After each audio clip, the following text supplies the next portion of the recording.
Assalamualaikum warahmatullahi wabarakatuh. Salam sejahtera untuk kita semua. Terima kasih sudah hadir kembali di channel Selamat Untung, tempat di mana kisah-kisah nyata dan legenda mistis kami hadirkan dengan penuh rasa dan makna. Semoga Anda semua selalu diberi kesehatan, keselamatan, dan ketenangan dalam setiap langkah.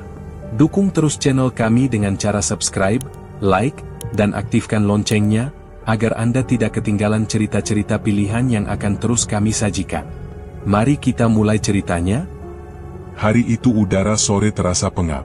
Pak Subandi baru saja selesai menyapu halaman ketika suara deru mesin mobil berhenti di depan rumahnya. Ia tertegun melihat sebuah Pajero hitam mengilap berhenti, kaca jendelanya perlahan turun, menampakkan wajah yang terasa asing sekaligus akrab. Dari dalam mobil, seorang pria melangkah turun dengan pakaian rapi, parfum mahal yang menyengat, dan senyum tipis. Subandi, suara itu berat, agak serak, tapi jelas pernah ia dengar di masa lalu. Pak Subandi memperhatikan lekat-lekat. Lelaki itu adalah Kang Caswito, sahabat kecilnya yang dulu hanya anak kampung miskin, yang sekolah pun tak tamat. Subandi sulit percaya, tubuh kurus dan pakaian lusuh yang dulu ia kenal kini berubah menjadi sosok mapan dengan mobil mewah. Caswito, astaga, ini benar kau? Subandi mengulurkan tangan, gemetar antara rindu dan heran. Caswito tertawa singkat, menepuk bahunya dengan kehangatan palsu yang aneh terasa. Lama sekali, kita tak bertemu. Kau masih sama, Andi. Sederhana, apa adanya.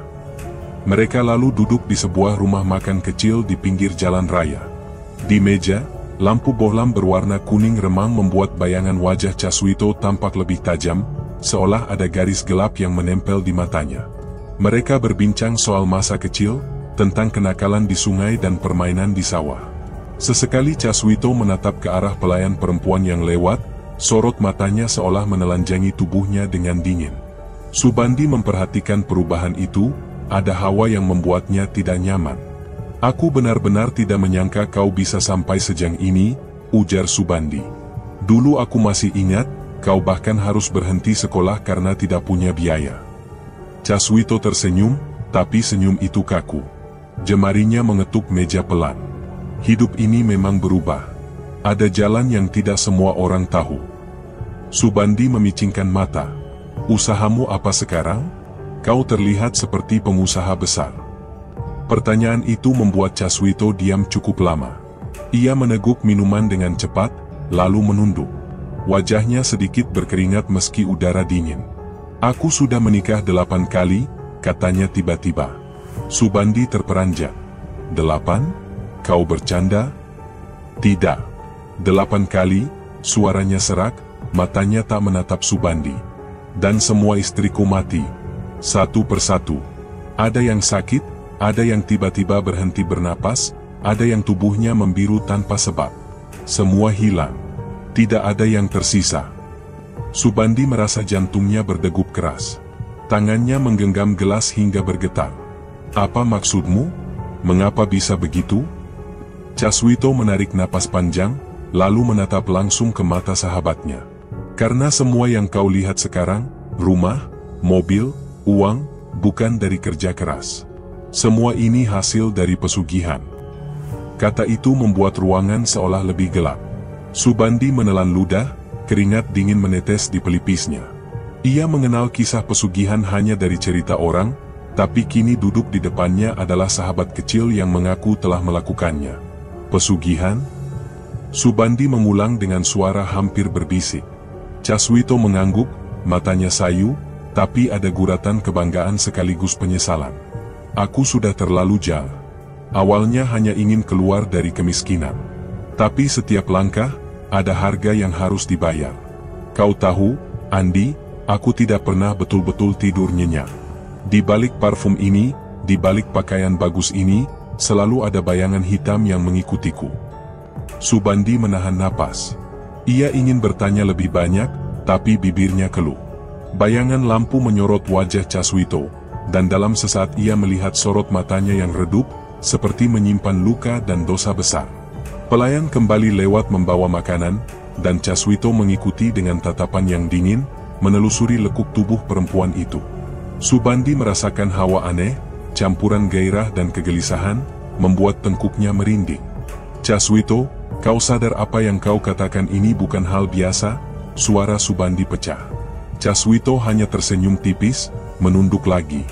Aku tahu. Tapi aku sudah terlanjur. Semua istriku mati. Aku menanggungnya sendiri. Kau satu-satunya orang yang bisa kupercaya untuk mendengar ini. Pak Subandi menatapnya lama. Persahabatan masa kecil terasa jauh berbeda dengan kenyataan sekarang. Ia menelan ludah, dadanya sesak, dan untuk pertama kali dalam hidupnya ia merasa takut kepada sahabatnya sendiri. Suasana meja makan menjadi berat.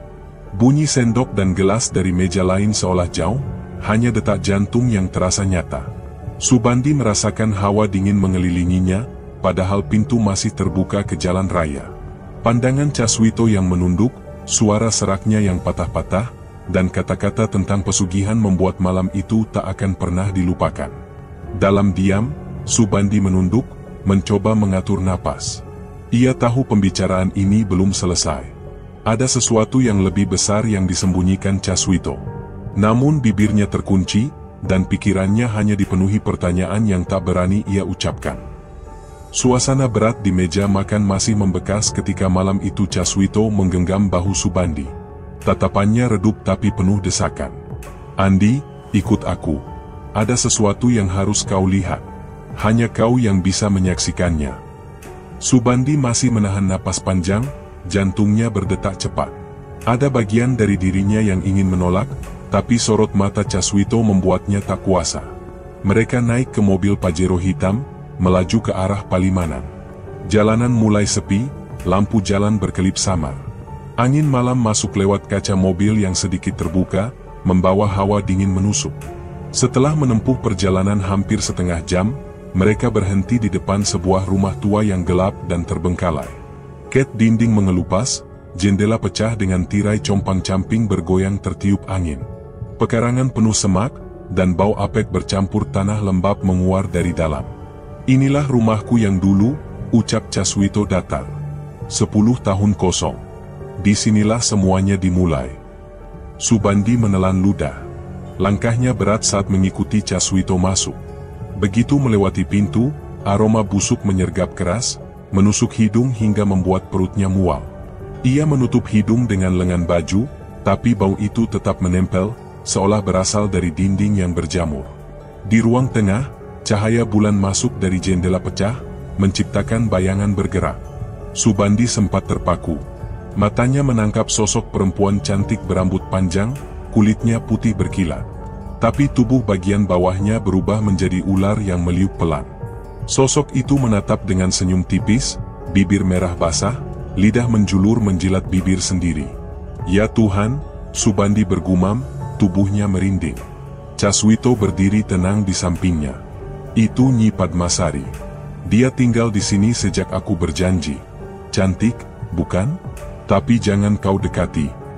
Subandi merasa darahnya berdesir aneh, campuran ngeri dan tak nyaman. Tatapan Nyi Padmasari seolah menelusup ke dalam, menggoda sekaligus menakutkan. Tubuhnya bergetar, entah karena dingin atau sesuatu yang lain. Belum hilang keterkejutannya, dari pojok kamar terdengar suara berat, seperti dengusan binatang. Seekor makhluk menyerupai monyet besar muncul dari kegelapan. Bulunya tebal, kukunya panjang, matanya merah menyala. Nafasnya kasar, dada naik turun dengan ritme mengerikan. Siluman monyet, bisik Caswito. Dia penjaga. Jangan tatap matanya terlalu lama. Subandi memalingkan wajah, tapi bulu kuduknya sudah berdiri. Kakinya gemetar, ingin lari tapi tak bisa. Saat ia menoleh ke arah tangga, Subandi membeku lagi. Di sana berdiri sosok lelaki bongkok, rambutnya kribo menjulang, wajahnya rusak seperti terbakar, gigi tinggal 2, matanya cekung dalam. Tangannya gemetar memegang rantai besi, dan dari mulutnya keluar suara geraman rendah.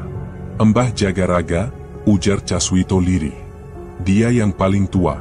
Semua makhluk lain tunduk padanya. Subandi terpekik, mundur beberapa langkah. Caswito, apa-apaan ini? Kenapa mereka ada di sini? Caswito menoleh padanya dengan wajah dingin. Karena mereka bagian dari perjanjianku. Tanpa mereka, aku tidak akan seperti sekarang. Subandi terdiam, dadanya sesak. Pandangannya berpindah dari Nyi Padmasari yang tersenyum genit, siluman monyet yang menggeram, hingga Mbah Jagaraga yang terus menatapnya tanpa berkedip. Udara di dalam rumah begitu berat, seakan setiap sudut menyimpan mata yang mengawasi. "Ayo keluar, aku tidak sanggup," suara Subandi bergetar. Caswito menggeleng pelan, lalu mendekat, suaranya nyaris berbisik. "Kalau kau ingin tahu siapa aku sebenarnya, kau harus bertahan. Mereka tidak akan menyakitimu, selama aku ada di sini." Subandi menutup mata sejenak, mencoba mengatur napas. Tapi begitu ia membuka mata, Nyi Padmasari sudah lebih dekat, wajahnya hampir menyentuh. Bibir merahnya tampak basah, dan tatapannya menusuk ke dada Subandi. Ada hawa panas yang aneh mengalir, membuat tubuhnya kaku, antara takut dan terpikat. Ia buru-buru mundur, tapi kakinya tersandung lantai retak, hampir terjatuh. Caswito meraih lengannya, menahan.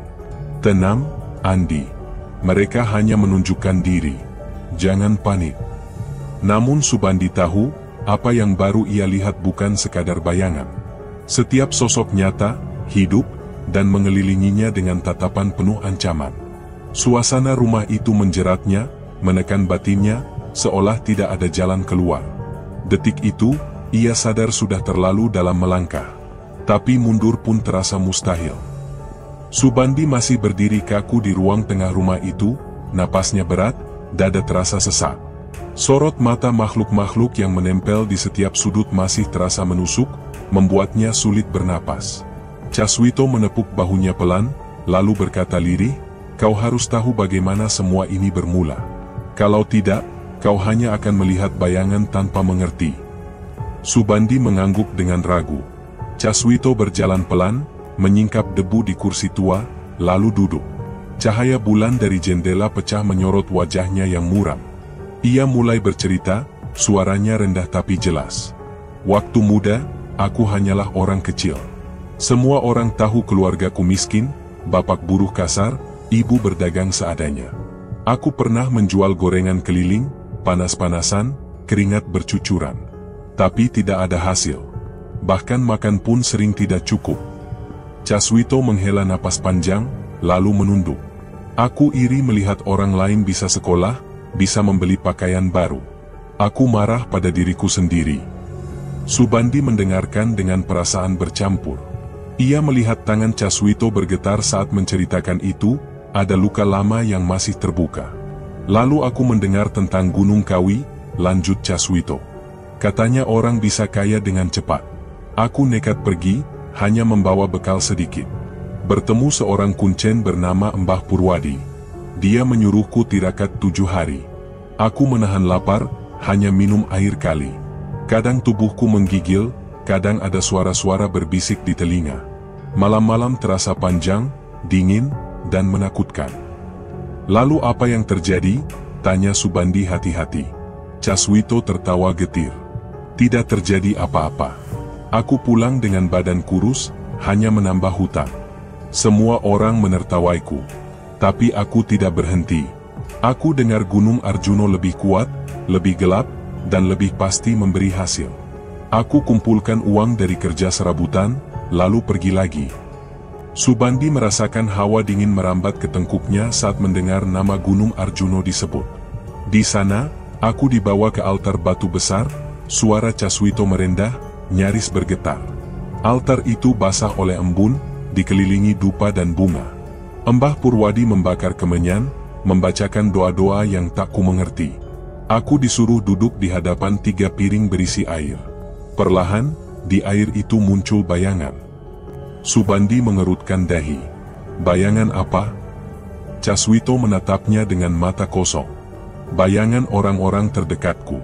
Di piring pertama, wajah ibuku. Ia tersenyum, tapi matanya basah. Di piring kedua, wajah bapakku, tampak tua dan letih. Di piring ketiga, wajah istriku dan anak-anak kecilku. Mereka memandangku tanpa kata." Subandi merasa perutnya mual. Bayangan itu terlalu nyata, seperti sebuah mimpi buruk. Mbah Purwadi berkata, Aku harus memilih. Kalau ibuku yang jadi korban, aku akan kaya tapi hanya sebentar. Kalau bapakku, hasilnya sedang, tidak lama juga. Tapi kalau istri dan anak-anakku, kekayaan bisa bertahan lebih lama. Caswito menutup wajah dengan kedua tangan, suaranya pecah.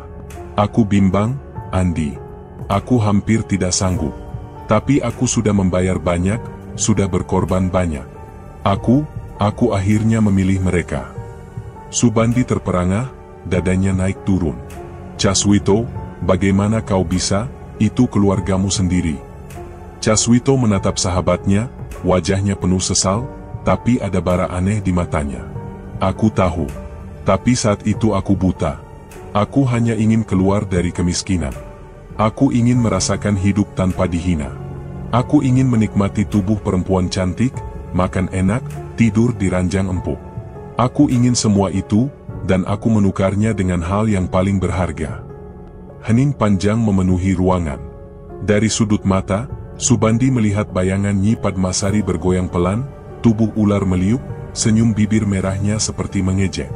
Ada hawa sensual yang samar, seakan mengingatkan apa yang dijanjikan Caswito, godaan duniawi yang tak bisa ditolak.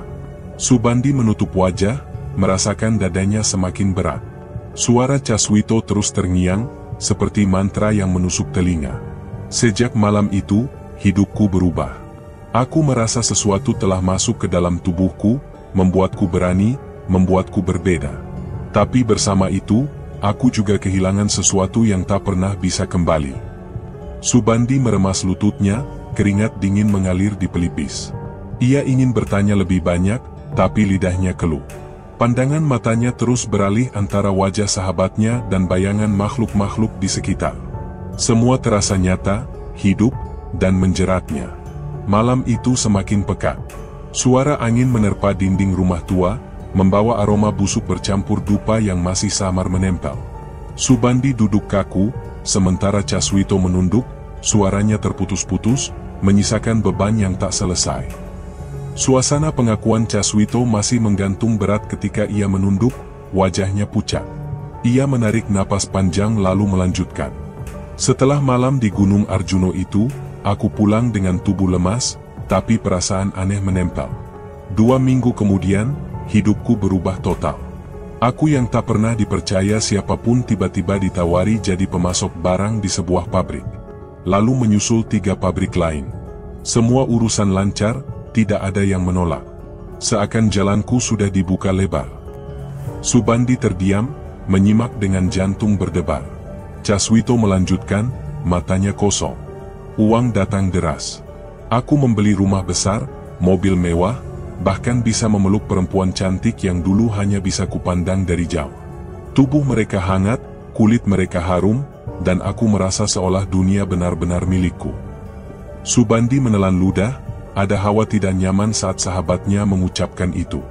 Bayangan Nyi Padmasari yang tadi muncul terasa ikut hadir dalam cerita, seolah menyusupkan sensualitas yang samar namun menakutkan. Tapi 1 tahun kemudian, suara Caswito mulai bergetar.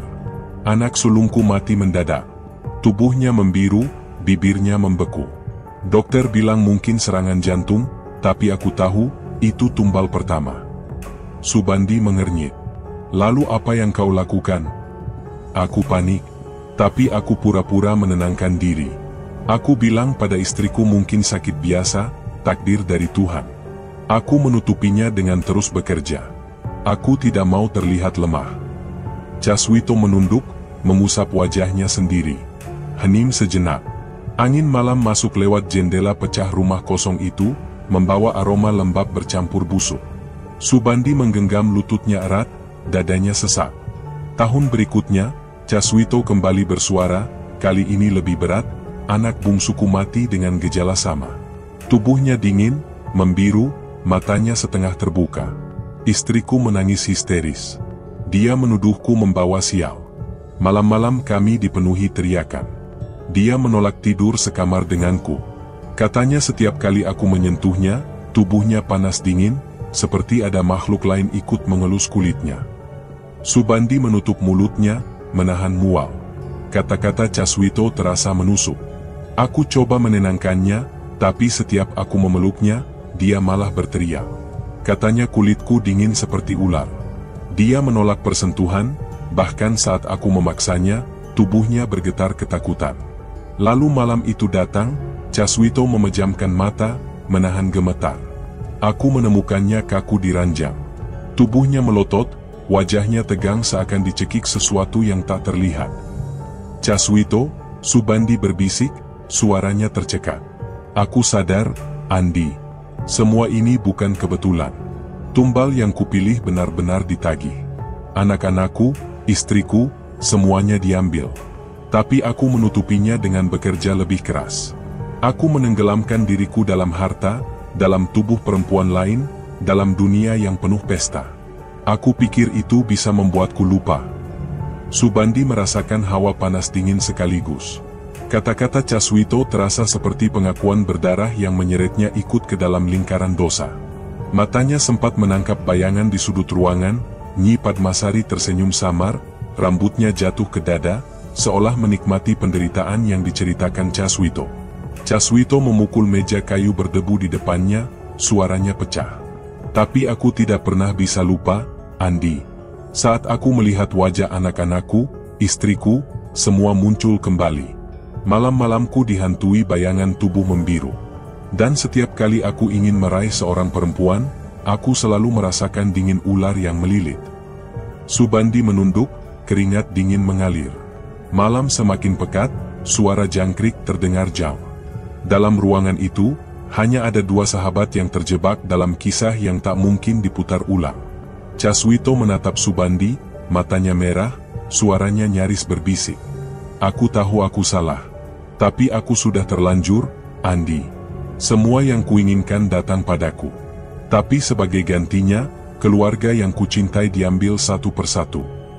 Subandi tidak menjawab. Dadanya berdegup keras, tenggorokannya kering. Pandangannya kabur, seolah dinding rumah itu semakin menyempit, menekan mereka berdua. Hening berat menggantung, menyisakan rasa belum selesai yang menusuk batin. Suasana berat yang ditinggalkan kematian istri sebelumnya masih membekas ketika Caswito kembali menikah. Kali ini ia memilih seorang janda muda bernama Indri, baru berusia 24 tahun. Indri memiliki kulit putih mulus, tubuh sintal, dan sifat manja yang membuat siapapun betah menatapnya. Ia sering mengenakan kebaya tipis berwarna lembut yang membentuk lekuk tubuhnya, membuat Caswito seolah mabuk kepayang. Hari-hari awal pernikahan mereka terasa seperti mimpi indah. Indri bahagia dengan rumah besar, mobil mewah, dan perhiasan yang selalu menghiasi tubuhnya.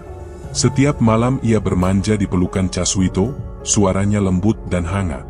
Namun kebahagiaan itu tidak berlangsung lama. Indri mulai resah karena sering merasa ada bayangan yang melintas di kamar, juga suara langkah berat di lorong rumah saat malam. "Mas, kau dengar?" Indri berbisik suatu malam, tubuhnya melekat pada Caswito. Ada yang berjalan di luar kamar. Caswito menempelkan telinga ke pintu, tapi pura-pura tenang. Tidak ada siapa-siapa, hanya angin. Indri menggeleng, wajahnya pucat. "Tidak, Mas. Aku dengar jelas. Berat, seolah ada orang besar berjalan." Caswito memeluknya erat, meski dalam hati ia panik.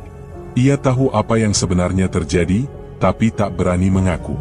Malam-malam berikutnya, kegelisahan Indri semakin menjadi. Ia mengaku bermimpi didatangi seorang perempuan cantik berambut panjang, namun wajahnya berubah menjadi ular. Perempuan itu melilit tubuhnya erat, lidahnya menjilat kulitnya yang dingin, membuat Indri terbangun dengan keringat bercucuran. "Mas, aku takut."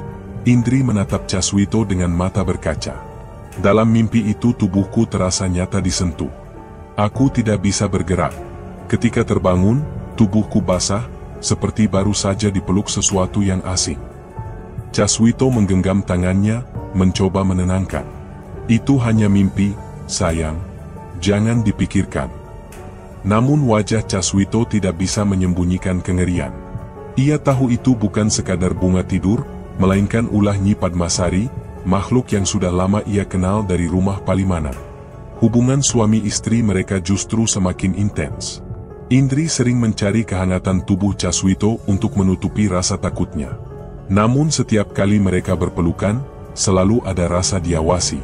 Caswito kerap menoleh ke sudut kamar, merasa ada mata lain yang menatap. Suatu malam, setelah lelah bercinta, Indri terlelap dengan tubuh setengah terbuka. Caswito yang masih terjaga menoleh ke arah jendela. Sekilas ia melihat bayangan perempuan berambut panjang berdiri di luar, wajahnya samar tapi tatapannya jelas. Bibir merah itu melengkung tersenyum, tubuh bawahnya berliuk seperti ular yang meliuk naik turun. Caswito tercekat, keringat dingin mengalir di kening. Ia menutup mata, berusaha mengabaikan, lalu kembali memeluk Indri yang tidur pulas. Namun bulu kuduknya berdiri, seolah makhluk itu masih menempel di dinding kamar, mengawasi setiap sentuhan mereka. Hari demi hari, Indri semakin sering mengeluh. Ia merasakan hawa dingin setiap kali masuk kamar mandi. Pernah suatu kali ia menjerit, karena di cermin ia melihat sosok perempuan lain berdiri di belakangnya. "Mas, aku tidak tahan." Indri menangis sambil memeluk Caswito erat. "Aku merasa selalu ada yang mengikutiku. Bahkan saat aku mandi, aku merasa ada mata merah yang menatap tubuhku." Caswito mencoba menenangkannya dengan mencium keningnya, tetapi matanya melirik ke sudut kamar, di mana ia yakin ada bayangan samar bergerak. Ia tahu siapa yang mengintai, tapi ia tak mampu mengusirnya. Hubungan mereka berubah menjadi campuran gairah dan ketakutan. Setiap sentuhan Indri selalu diselipkan kecemasan. Bahkan ketika ia merapatkan tubuhnya dengan penuh manja, Caswito justru merasa ada hawa dingin yang ikut melingkari, seakan tubuh ular melilit bersama mereka. "Mas, kenapa kau selalu menoleh ke pintu?" Indri bertanya lirih. "Tidak ada apa-apa. Aku hanya lelah," jawab Caswito, tapi suaranya goyah. Di balik pelukan itu, Caswito menyimpan ketakutan yang tak bisa ia ungkap. Ia tahu, kehadiran Indri yang cantik dan muda justru menjadi incaran para penghuni gaib. Bayangan Nyi Padmasari yang sensual sekaligus mengerikan selalu muncul, seakan menandai bahwa Indri tidak sepenuhnya milik manusia. Malam itu berakhir dengan Caswito memejamkan mata, mencoba tidur sambil memeluk Indri erat. Namun rasa diawasi tak pernah hilang, membuatnya tenggelam dalam ketegangan yang membunuh perlahan. Bayangan Nyi Padmasari yang mengawasi dari sudut kamar masih menghantui Caswito setiap kali ia memeluk Indri. Malam-malam berikutnya justru semakin mencekam. Indri sering terbangun dengan tubuh gemetar, wajahnya pucat, dan napasnya terengah. Ia mengaku merasakan sentuhan yang bukan milik suaminya. "Mas, ada yang mengelus kakiku," bisiknya dengan suara parau, mata berkaca. Tangannya kasar, dingin, dan bergerak naik ke pahaku. Aku berusaha menepis, tapi tubuhku tak bisa bergerak. Caswito hanya bisa memeluknya erat, meski bulu kuduknya ikut berdiri. Ia tahu itu bukan mimpi. Hawa dingin di kamar seakan membenarkan kata-kata istrinya. Ketakutan Indri semakin nyata ketika suatu sore ia mandi. Saat air mengguyur tubuh putihnya, ia menoleh ke cermin. Di kursi sudut kamar mandi, tampak bayangan monyet besar duduk diam, matanya merah menyala. Nafas Indri tercekat, ia menjerit keras, menjatuhkan gayung. "Mas, tolong!" teriaknya hingga Caswito berlari masuk. Indri menutupi tubuhnya dengan handuk, masih terisak. "Aku melihatnya, besar, duduk di situ," tangannya gemetar menunjuk kursi kosong. Caswito membeku. Ia tahu itu siluman monyet, penjaga yang tak pernah jauh darinya. Namun di depan Indri, ia hanya bisa berkata pelan, "Tidak ada siapa-siapa, sayang. Kau hanya salah lihat." Indri menatapnya dengan tatapan tajam, seolah tahu Caswito berbohong. Gangguan tak berhenti di situ. Caswito sendiri mulai disiksa dalam tidurnya. Beberapa malam ia bermimpi didatangi sosok bongkok dengan rambut kribo. Mbah Jagaraga menunduk, menyeringai dengan gigi ompong, lalu berbisik kasar di telinganya, "Indri milikku." Dia tumbal berikutnya. Suara itu membuat tubuh Caswito terbangun dalam keringat dingin, seakan baru disentuh sesuatu yang busuk dan basah. Pagi-pagi rumah mereka dipenuhi ketegangan. Indri sering menuduh Caswito menyembunyikan sesuatu. "Mas, aku tahu ada rahasia besar. Kenapa kau tidak pernah mau jujur? Semua ini bukan kebetulan." Caswito menghela napas, wajahnya pucat. "Aku tidak menyembunyikan apa-apa. kau terlalu banyak berpikir. Indri menangis, memukul dada suaminya. Lalu apa yang membuatku selalu diganggu? Tubuhku seperti dipeluk makhluk asing setiap malam. Apa salahku, Mas? Caswito hanya bisa diam, memeluknya sambil menahan rasa bersalah yang menyesakkan dada.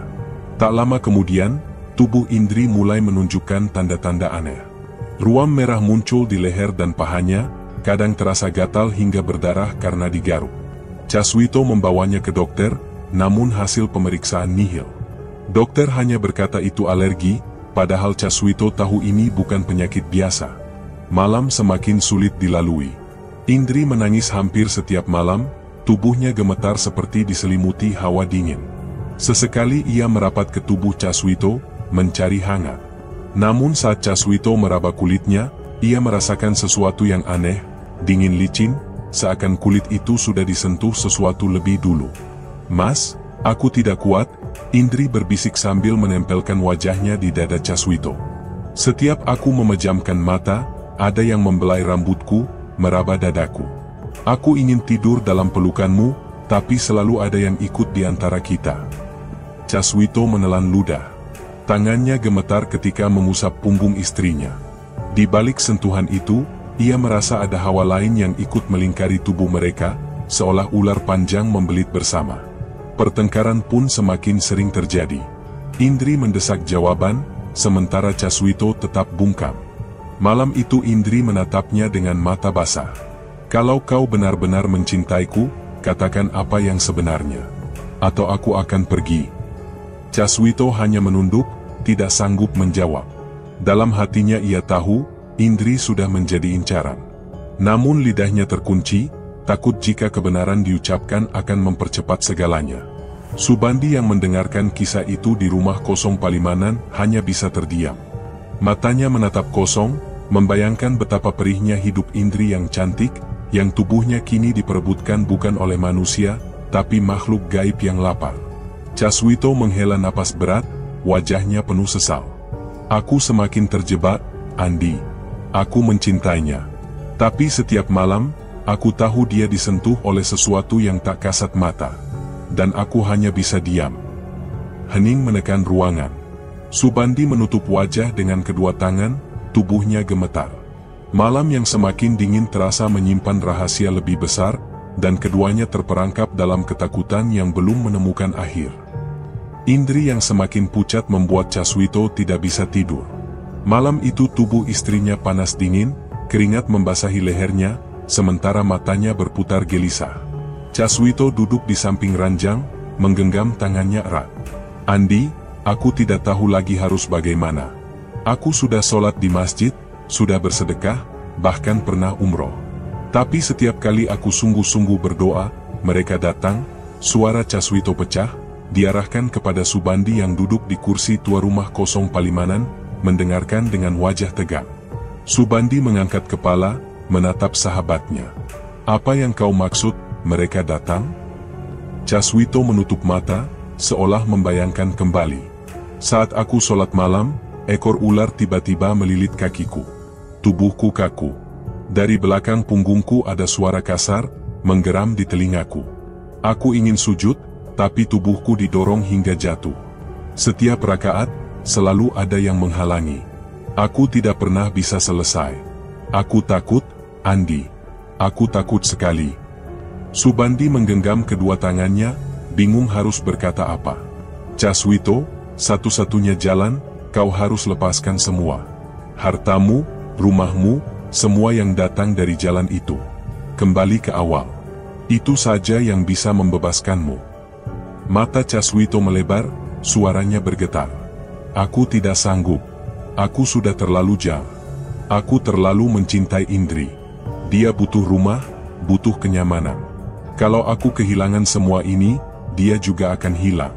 Dan aku tidak sanggup kehilangan lagi. Subandi menunduk, dada sesak. Ia paham beban sahabatnya, tapi sekaligus tahu jalan yang ditempuh Caswito tidak akan berujung damai. Di rumah, Indri semakin rapuh. Tubuhnya gemetar setiap malam, ruam merah menyebar di leher dan dada, kadang terasa panas membakar. Ia sering menangis dalam pelukan Caswito, tubuhnya lemah namun tetap mencoba mencari kehangatan suaminya. "Mas, aku tidak kuat.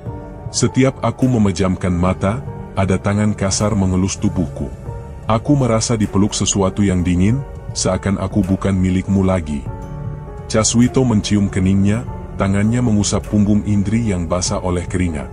Namun di balik sentuhan itu, ia merasa ada hawa asing yang ikut menempel. Kulit Indri terasa licin, dingin, seolah bukan hanya ia yang menyentuh. "Tenanglah, sayang. Aku di sini. Aku tidak akan membiarkanmu sendirian," suara Caswito serak, meski hatinya bergetar hebat.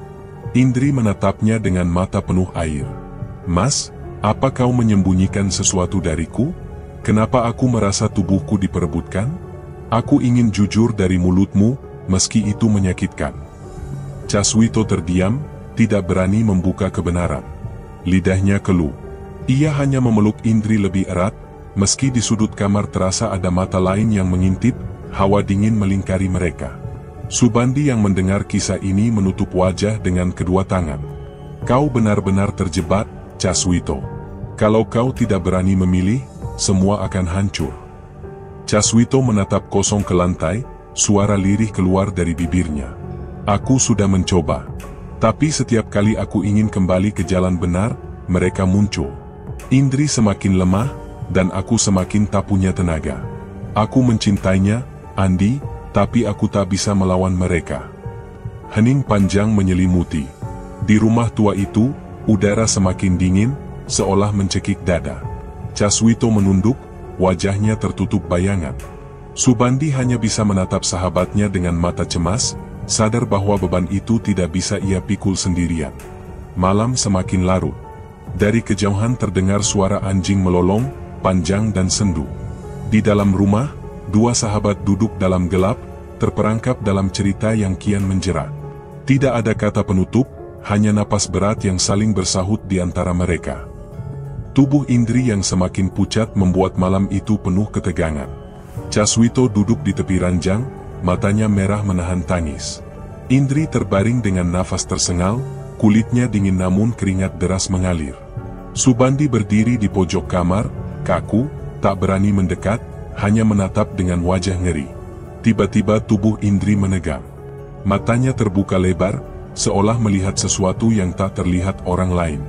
Bibirnya bergerak pelan, napasnya tercekat. Lalu ia menjerit keras, tubuhnya terangkat dari ranjang seperti ditarik oleh kekuatan tak kasat mata. "Mas, tolong, ada yang menarikku," teriak Indri, suaranya parau. Caswito meraih tubuhnya, memeluk erat, tapi Indri berontak. "Lepaskan, aku dibawa ke tempat itu lagi, altar batu, Nyi itu melilit leherku." Caswito mengguncang bahunya. "Tidak ada siapa-siapa, sayang. Ini aku, suamimu. Bertahanlah." Indri menjerit, matanya melotot ketakutan. "Dia menempel di tubuhku. Dia menjilat kulitku.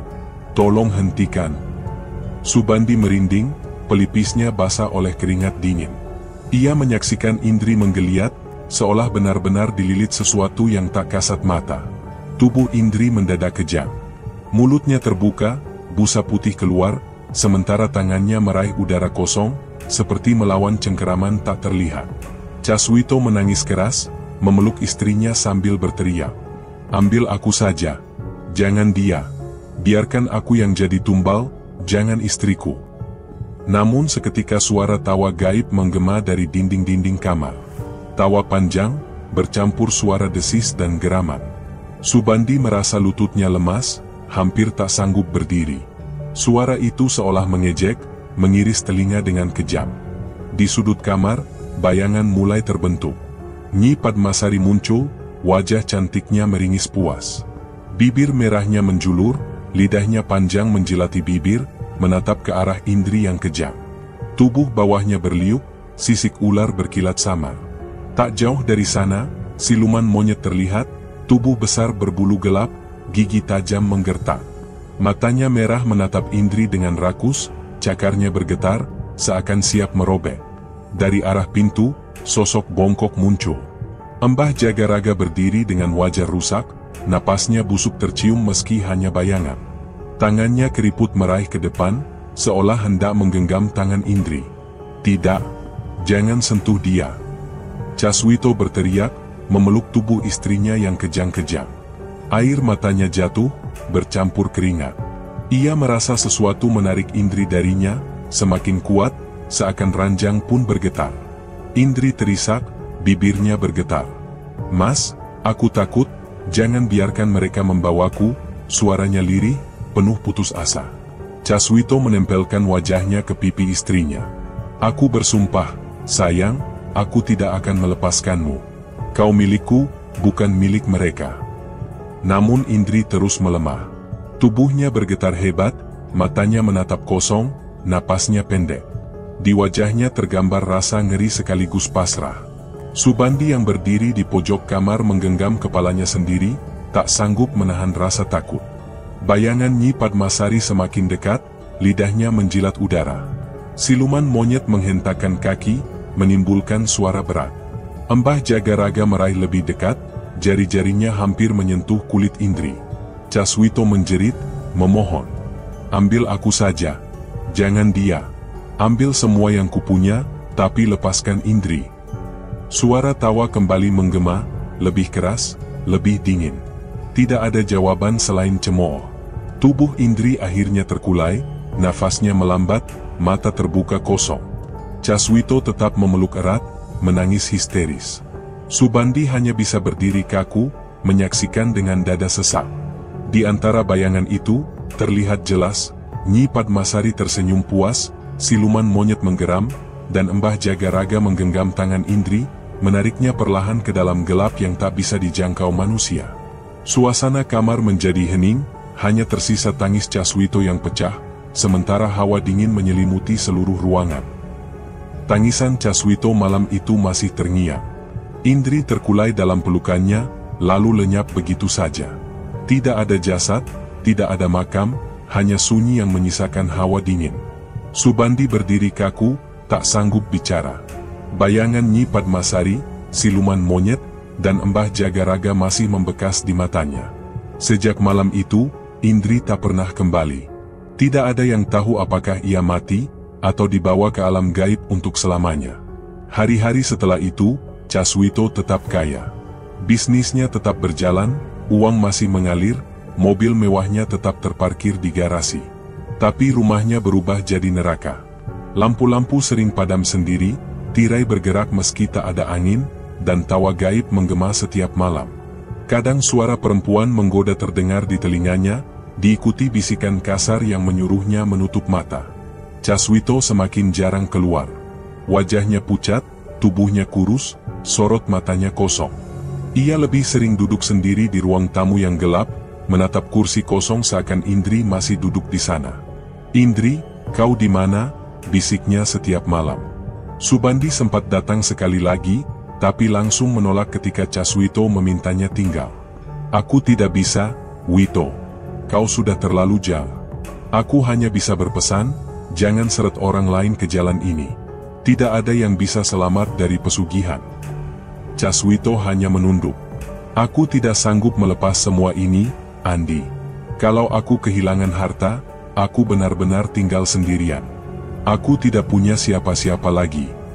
Subandi menatapnya lama, lalu menggeleng. "Kau pikir sekarang kau tidak sendirian? Kau sudah sendirian sejak malam itu." Percakapan itu menjadi yang terakhir. Setelahnya, Subandi memilih menjam.